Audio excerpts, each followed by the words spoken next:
Have you ever had somebody say, "Hey, I'll pray for you"? It's kind of a good feeling, isn't it? And I want to share from John chapter 17. Jesus prays for us. He prays for you, prays for me. I think that's pretty cool.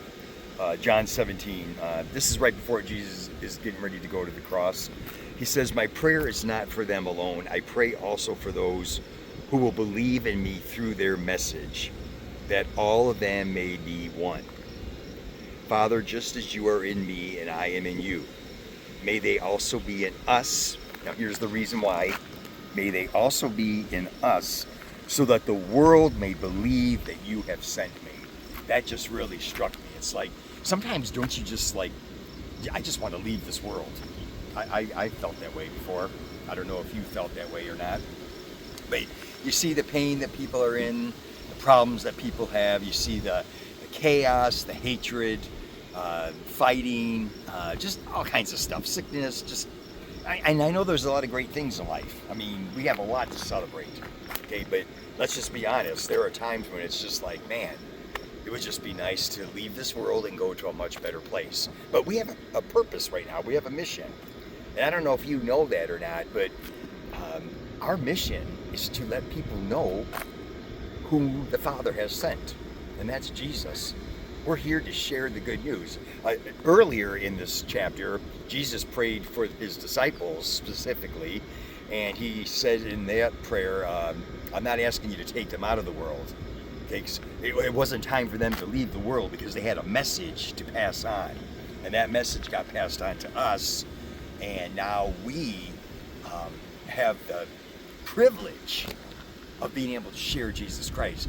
When you're really trying to live as a Christian, and you're really trying to like practice what it really means to be a Christian, and how can I let people know about you, Lord? I think about it all the time. Went out to eat today for lunch for my sister-in-law's birthday, and I was thinking about how some previous pastors that I've known, how they invite the waitress to give a prayer request if she has any, and I so badly was thinking about doing that with our waitress, and I'm just like, oh, what is it, God? I was so frustrated with myself. It was like, I should have just done it, but you're with people, and you're wondering what they're going to think, and you're wondering if you're going to be seen as a fanatic or whatever, and I just was like, I'll do a quiet witness, Lord, in quiet ways. But sometimes I wonder if that's just an excuse. I mean, I read this passage and I'm like, may they also be in us, so that the world may believe that you sent me. Like, I want my life to be a reflection of Christ, to the point where people just go, I want what you got. I want to know what you know. Okay, what's behind that smile? What's behind that positive attitude? What's behind that joy that seems to just well from within and flow out, like Jesus was talking to the woman at the well, a wellspring of joy, the living water. If you're a believer in Jesus, you have that living water. I just love that, and I want to tie this in now with Romans chapter 12, so I'm going to go to that, because we're in the world. Even though sometimes we want to be out of the world, we have a purpose. Okay, you might not feel like you have a purpose. I've had several people say that to me within the last couple weeks. Like, I don't even know what my purpose is or why I'm even here. Did you ever stop to think that maybe your purpose is to just be praying about the world situation, praying for souls, praying for people to know Jesus, praying for ways to make Christ known? I've been thinking about 15-5 Ministries. How can we, Lord, as a ministry, I got to share 15-5 a little bit with some new people this weekend, which is really cool, and I love this kind of action. I said to them, you should go to our Facebook page and like us. And the guy goes, let's do it right now. And he gave me his phone, and he goes, do all what you need to do. So I went to the search button and all that, and I just thought that was kind of cool. But we have to intentionally say, Lord, what can I do to be a witness to you? I mean, just think about that. If you're shining for Christ and sharing his love with people, what greater purpose could there actually be in life? So Romans 12 says this. Therefore, I urge you, brothers and sisters, in view of God's mercy, to offer your bodies as living sacrifices, holy and pleasing to God. This is your true and proper worship. Do not conform to the pattern of this world, but be transformed by the renewing of your mind. Then you will be able to test and approve what God's will is, his good, pleasing, and perfect will. How often do you hear people say, I just want to know what God's will is? You just got to turn to the Word, folks. Be transformed by the Word, not the world. See, we have people who are being transformed by the world. Okay? Oh, that's old-fashioned. Oh, this is the new way of thinking. Oh, that was just an old biblical principle. That doesn't hold for today. This is the new age now, the New Testament, whatever. God doesn't change at all. Okay? What was wrong once is still wrong today. Okay? And there's really nothing you can say or do about that, because his word is the solid truth. So if you want to know what his perfect will is, you need to be in the Word. And the Word is what should change us, not the world. I think sometimes that's why I want to be out of the world, because I don't want to be affected by it. Have you ever felt that way? It's like I don't want to be tainted by it. I don't.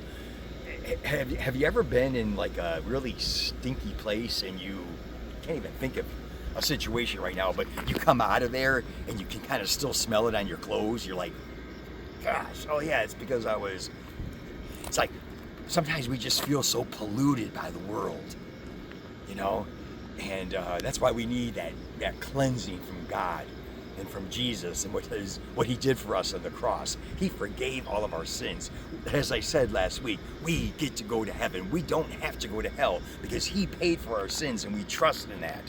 And we want to share that with other people. And I want my life to be where people go, wow, he just really lives according to the Word, not the world. He's not going to conform to the world. He doesn't want to be tainted by the world. He wants to live by the Word. So how do you live by the Word? Well, you got to be in it. Okay, I heard Pastor Billy preach on that today. You got to be in the Word. It doesn't do any good to have the Bible shut and just laying there. You got to dig into the Word. I don't care if it's just a verse a day. Maybe it's the daily Bible verse that comes up to your phone. Okay, just get into it. Read something. Don't use that excuse, well, I just don't really understand it. Well, ask for understanding. Ask for wisdom. Don't you think that God will give that to you as you sit down to read the Word? Even if it's just one little thing that comes out of that verse, I know that he will do that for you. Try it out. Test them. Okay? We want to be in the Word because that Word will change us. And as it changes us, we become more and more of a reflection of Christ, and then others will say, look at those Christians over there. Look at those people who love God. Look how, and I'm going to end with this. I was listening to a podcast from Graham Cook, and I loved the simple formula that he talks about. He goes, well, how did Jesus function on this earth? Whatever the Father says, I say. Whatever the Father does, I do. And Graham Cook goes, note to self. Note to self. Isn't that how we want to live? That's what it means to really be transformed by the Word and not the world. Okay? Would Jesus say that, what I'm about to say? Would Jesus do what I'm about to do? Would he treat my fellow man like that? Would he say that to my fellow man? Man, we need to really think about what it really means to walk in the Spirit, walk according to the Word. Let's have that be our practice now. Whatever Jesus says, I'll say. Whatever Jesus does, I'll do. May God bless you in that walk as you are not taken from this world yet, but here for a purpose, here for a reason, to share the Word, to share Jesus, so that others can know the joy that we have, so that one day when we are taken out, we're going to be in heaven, and hopefully we'll get to take as many people with us as possible. May God grant that. This is the Outdoor Pastor in the midst of these quaking aspens. I just love it. 15-5 Ministries. You have a great day.